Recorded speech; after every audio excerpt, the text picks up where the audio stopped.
sa kalagayan ng ating mga kababayan sa Davao dahil sa matinding pagbaha. Makakausap natin si Director Ednar Dayanghirang. Director Ednar, si Danny Buenafeo sa programang Kabayan. Yes, good morning Danny at good morning sa lahat ng nakikinig. Okay, maraming salamat sa oras na ibinigay ninyo. For now ho ba, meron pa ho ba tayo nararamdaman na matinding pag-ulan at talagang patuloy pa rin ho yung pagbaha dyan? Wala na ho. Huminto ang ulan mga 4 hours after it started noong May 18 ng gabi. No? So mga 2 to 3 in the morning, wala na. Pero of course, hindi problema yung ulan. Ang problema, Dani, yung baha na dinala ng ulan. Oo nga eh. It takes time from the mountains of Davao City. Bumagsak ang ulan at akala nga ng iba okay na. Pero dumami yung tubig sa specifically Matina River. Yun po yung pinakamaraming na damage po ng mga affected na population. Pero Direktor, ang balita nga namin, 11 barangay nga ang apektado. Pero ngayon ho ba, humupa na yung baha? Nung kwansa po, nung 3:30 in the morning kahapon, isa na pa. Actually, Dani, sa totoo lang, isa ako sa na-affected. Binaha ka rin, Direktor. Kaya ito, naglilinis ng maraming putik sa bahay at mga damages. So isa ako na impacted. This is the second time, Dani, in 2011, maraming namatay. Kaya nga, when I came in sa OCD, ito isa sa mga matinding rekomendasyon ko.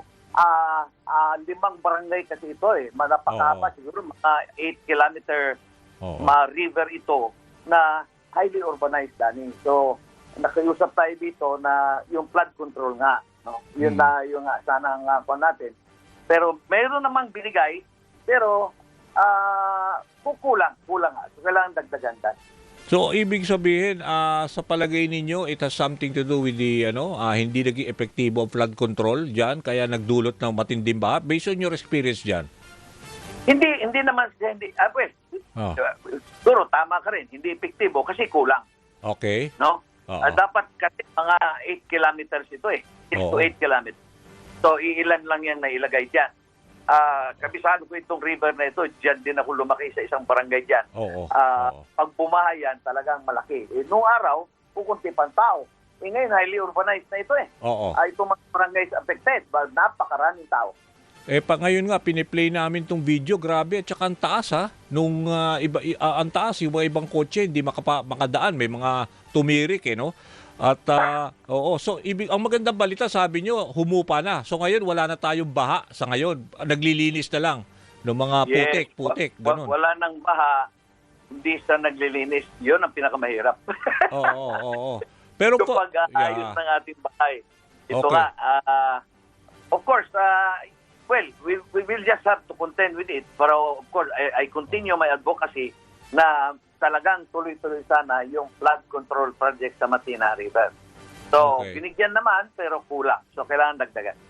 Okay, for now ho ba, kasi balita namin, if you can confirm, may namatay na ho na isang gas attendant dahil dyan sa baha, na kuryente. Yes. Confirm yan? Yes.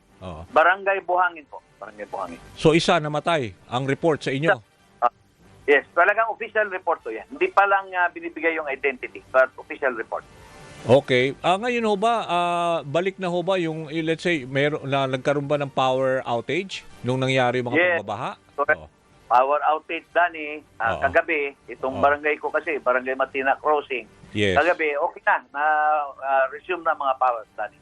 Okay. Director, yung kamusta naman yung mga 300 supposedly daw na mga pamilya na inilikas? Nasaan na sila ngayon? Okay na. Balik na sila. Wala na. Kasi hindi naman ito, Dani, yung gaya ng bagyo na nasisira yung mga bahay. So, yung paglikas, tawag natin doon, yung preemptive evacuation para hindi sila ma-impact na masalanta. So, after bumaba na yung tubig, they're advised and they comply naman. Balik na sa mga bahay at ayusin ang kanilang mga bahay. Okay, so ilang araw din sila tumagal dun sa mga evacuation center at nabigyan pa sila ng sapat na, let's say, mga tulong o ayuda? One yun, Dani, kasi 18 ng yung kasagsagan. Oo. Nag-evacuate na agad. So kahapon 19. So kahapon nag-start na nagsiuyan. So ganun lang kabilis, Danny. Okay, sige. We are hopeful na sana mag-improve, no? At meron kasing ang problema daw yung intertropical convergence zone, yung isa sa mga dahilan kaya biglang pagbagsak ng ulan ng 4 na oras at biglang bumaha, 'di ba? Ganun direktor nangyari. Danny, Diba?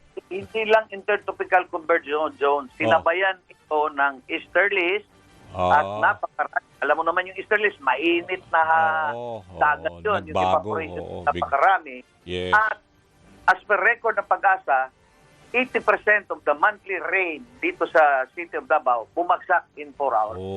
Kaya napakarami.